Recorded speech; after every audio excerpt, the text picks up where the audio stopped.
Frithjof Schuon, In the Wake of the Fall, an extract. In antiquity and in the Middle Ages, man was objective in the sense that his attitudes were still largely determined by objects on the plane of ideas as well as by objects of the senses. He was very far from the relativism of modern man, who impairs objective reality by reducing it to accidents of nature lacking in significance and in symbolic quality.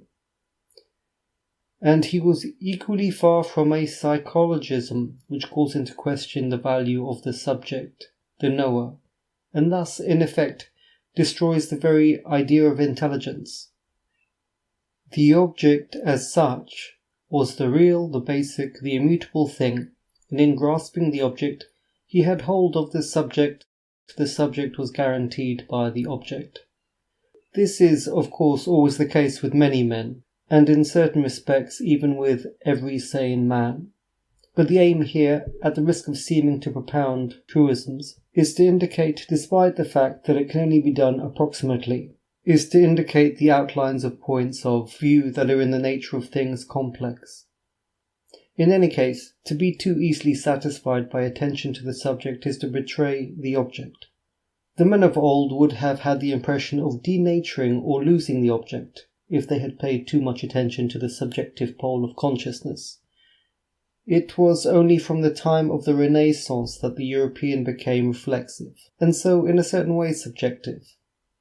It is true that such a reflexivity can in turn have a perfectly objective quality, just as an idea received from without can have a subjective character owing to some bias of interest or feeling in the subject. But this aspect of the matter is not relevant here.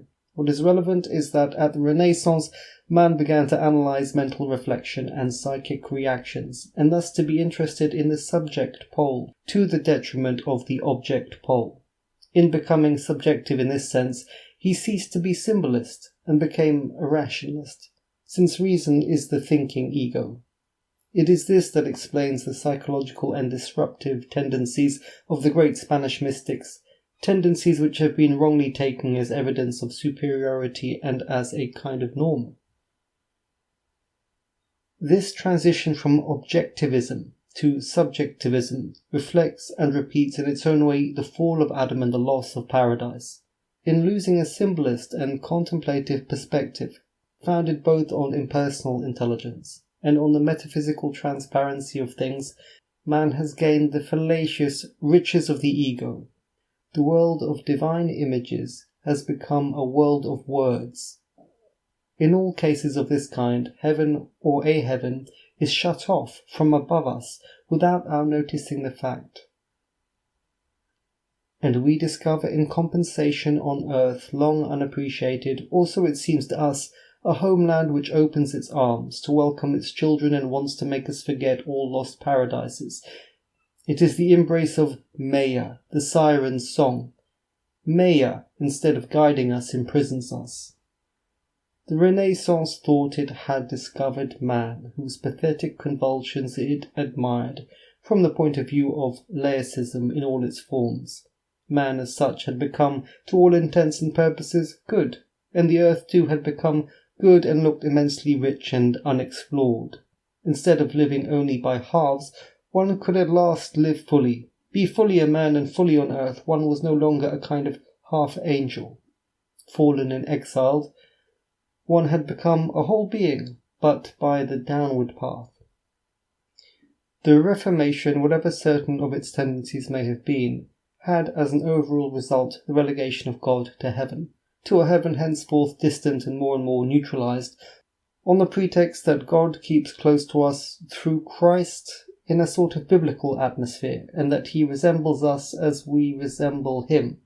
All this brought with it an apparent miraculous enrichment of the aspect of things as subject and earth, but a prodigious impoverishment in their aspect as objects and heaven. At the time of the revolution of the late 18th century, the earth had become definitely and exclusively the goal of man. The supreme being was merely a consolation, and as such a target for ridicule. The seemingly infinite multitude of things on earth called for an infinity of activities, which furnished a pretext for rejecting contemplation and with it repose in being. And in the profound nature of things, man was at last free to busy himself, on the hither side of all transcendence, with the discovery of the terrestrial world and the exploitation of its riches. He was at last rid of symbols, rid of metaphysical transparency. There was no longer anything but the agreeable or the disagreeable, the useful or the useless, whence the anarchic and irresponsible development of the experimental sciences. The flowering of a dazzling culture which took place in or immediately after these epochs, thanks to the appearance of many men of genius, seems clearly to confirm the impression, deceptive though it may be, of a liberation and a progress, indeed, of a great period, whereas in reality this development represents no more than a compensation on a lower plane, such as cannot fail to occur when a higher plane is abandoned.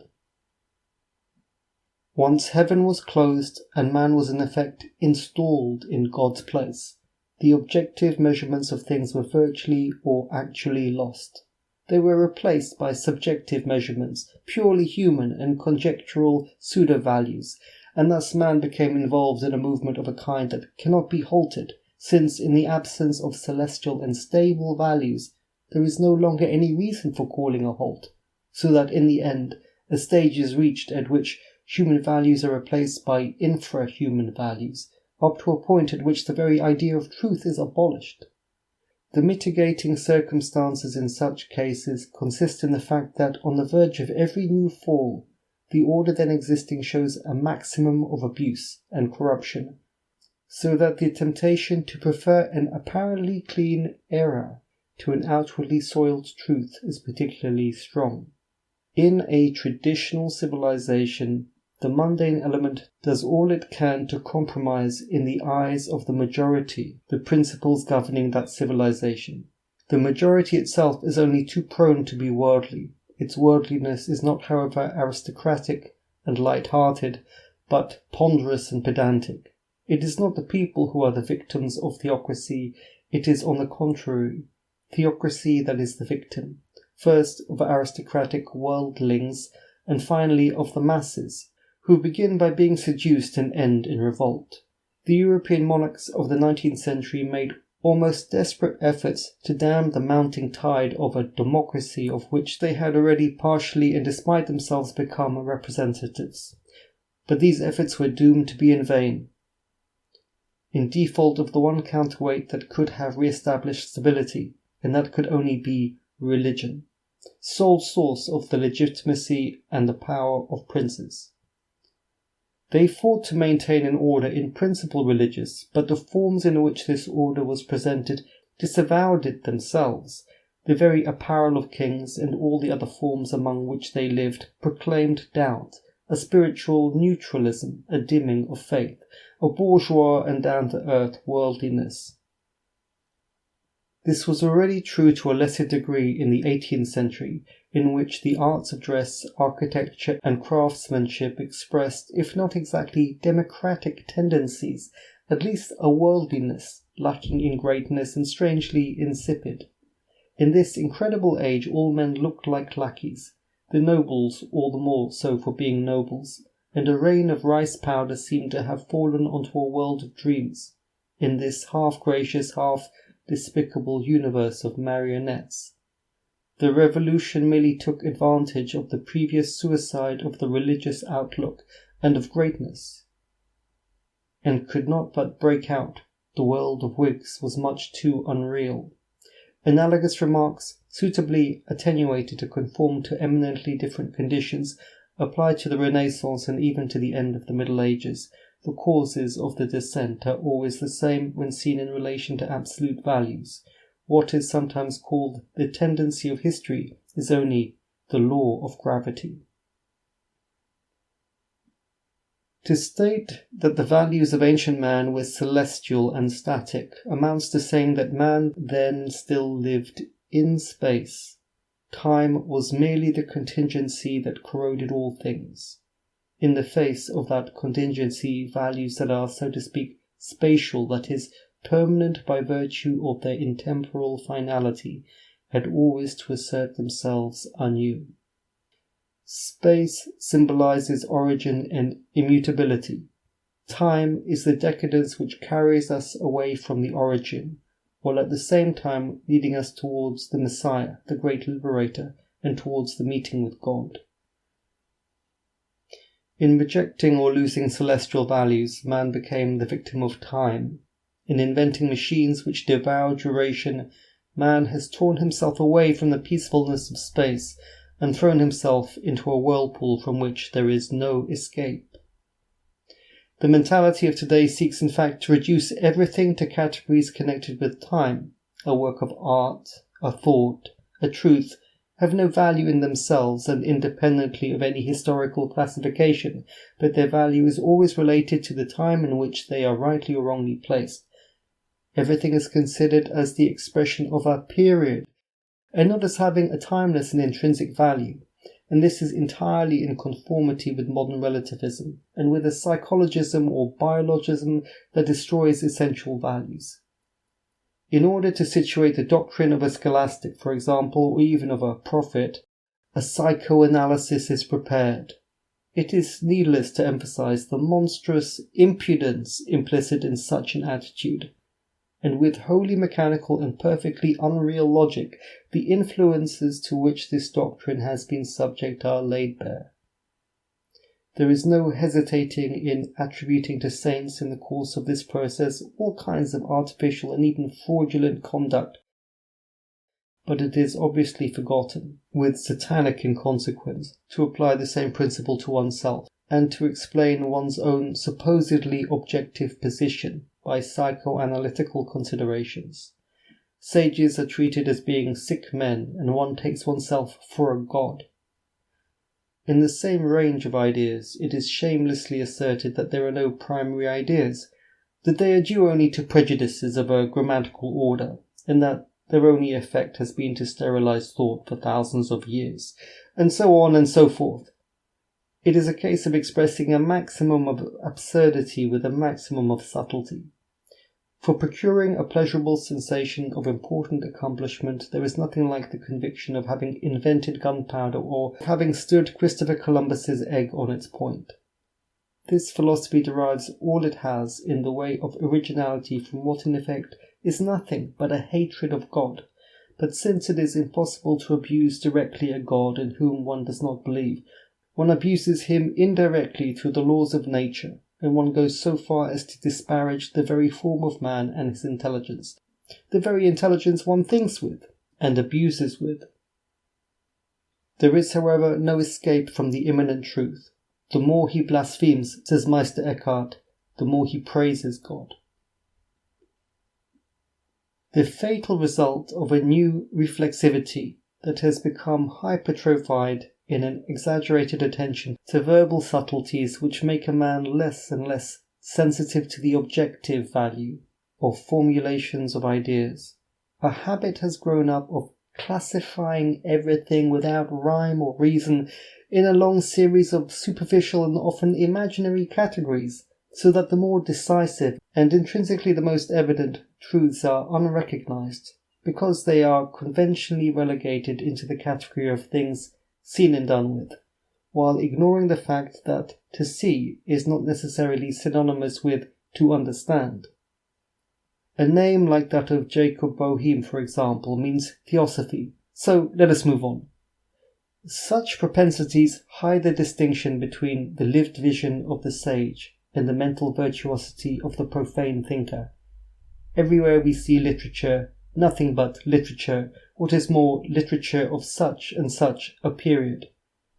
But truth is not and cannot be a personal affair. Trees flourish and the sun rises without anyone asking who has drawn them forth from the silence and the darkness, and the birds sing without being given names. In the Middle Ages, there were still only 2 or 3 types of greatness, the saint and the hero, and also the sage, and then on a lesser scale, and as it were by reflection, the pontiff and the prince. As for the genius and the artist, those glories of the lay universe, their like was not yet born. Saints and heroes are like the appearance of stars on earth. They reascend after their death to the firmament, to their eternal home. They are almost pure symbols, spiritual signs only provisionally detached from the celestial iconostasis in which they have been enshrined since the creation of the world. Modern science, as it plunges dizzily downwards, its speed increasing in geometrical progression towards an abyss into which it hurtles like a vehicle without brakes, is another example of that loss of the spatial equilibrium characteristic of contemplative and still stable civilizations. This criticism of modern science, and it is by no means the first ever to be made, is made not on the grounds that it studies some fragmentary field within the limits of its competence, but on the grounds that it claims to be in a position to attain total knowledge, and that it ventures conclusions in fields accessible only to a suprasensible and truly intellective wisdom, the existence of which it refuses on principle to admit. In other words, the foundations of modern science are false, because, from the subject point of view, it replaces intellect and revelation by reason and experiment, as if it were not contradictory to lay claims to totality on an empirical basis. And its foundations are false too, because from the object point of view it replaces the universal substance by matter alone, either denying the universal principle or reducing it to matter or to some kind of pseudo-absolute from which all transcendence has been eliminated. In all epochs and in all countries there have been revelations, religions, wisdoms. Tradition is a part of mankind, just as man is a part of tradition. Revelation is in one sense the infallible intellection of the total collectivity, insofar as this collectivity has providentially become the receptacle of a manifestation of the universal intellect. The source of the intellection is not, of course, the collectivity as such, but the universal or divine intellect, insofar as it adapts itself to the conditions prevailing in a particular intellectual or moral collectivity, whether it be a case of an ethnic group or of one determined by more or less distinctive mental conditions. To say that revelation is supernatural does not mean that it is contrary to nature, insofar as nature can be taken to represent, by extension, all that is possible on any given level of reality. It means that revelation does not originate at the level to which, rightly or wrongly, the epithet natural is normally applied. This natural level is precisely that of physical causes, and hence of sensory and psychic phenomena considered in relation to those causes. If there are no grounds for finding fault with modern science insofar as it studies a realm within the limits of its competence, the precision and effectiveness of its results leave no room for doubt on that point. One must add this important reservation, namely that the principle, the range, and the development of a science or an art is never independent of revelation or of the demands of spiritual life, nor forgetting those of social equilibrium. It is absurd to claim unlimited rights for something in itself contingent, such as science or art. By refusing to admit any possibility of serious knowledge outside its own domain, modern science, as has already been said, claims exclusive and total knowledge while making itself out to be empirical and non-dogmatic, and this, it must be insisted, involves the flagrant contradiction, a rejection of all dogmatism and of everything that must be accepted a priori or not at all, is simply a failure to make use of the whole of one's intelligence.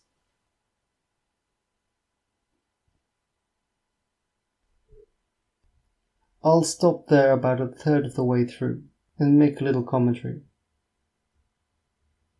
There are certain concrete realities that are infrequently discussed, but I will mention them. Modern man is insensitive. It is not just God that he's lost, but also culture. You can see what kind of art is made today and what fetches money. There's no skill or art or craft in these things. Man has lost sensitivity, both in his creation and also in his appreciation. Today everybody can buy an oak bed at IKEA, but what kind of bed is it really? Is it really oak like the aristocrats have it? Or is it made of chipboard, which is mostly glue, with wood particles glued into it?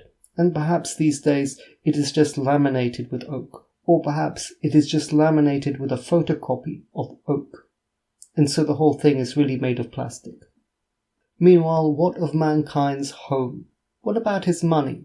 Once it was gold, then it was half gold, then it was only paper, now it's plastic, and in the future it'll just be imaginary. And what of the soil and the food supply? Is milk the same today as it was 10 years ago or 50 years ago? Isn't everything weakening and declining like that?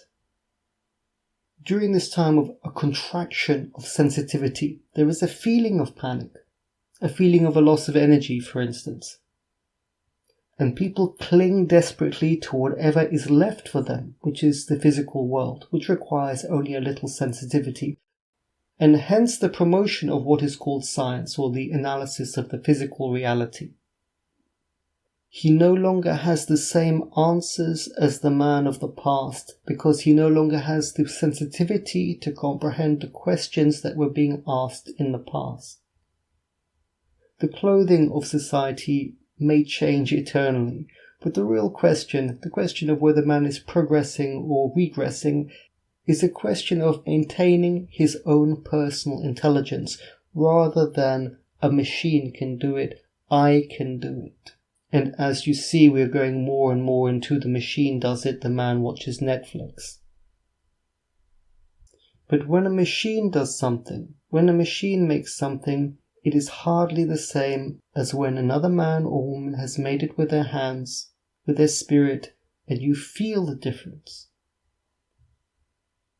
And so the first step on the way back is certainly to tell the truth, and the second step is to enough with the adulteration of everything, enough with the adulteration of the food, of the money, of the art, of the intelligentsia, of the politics.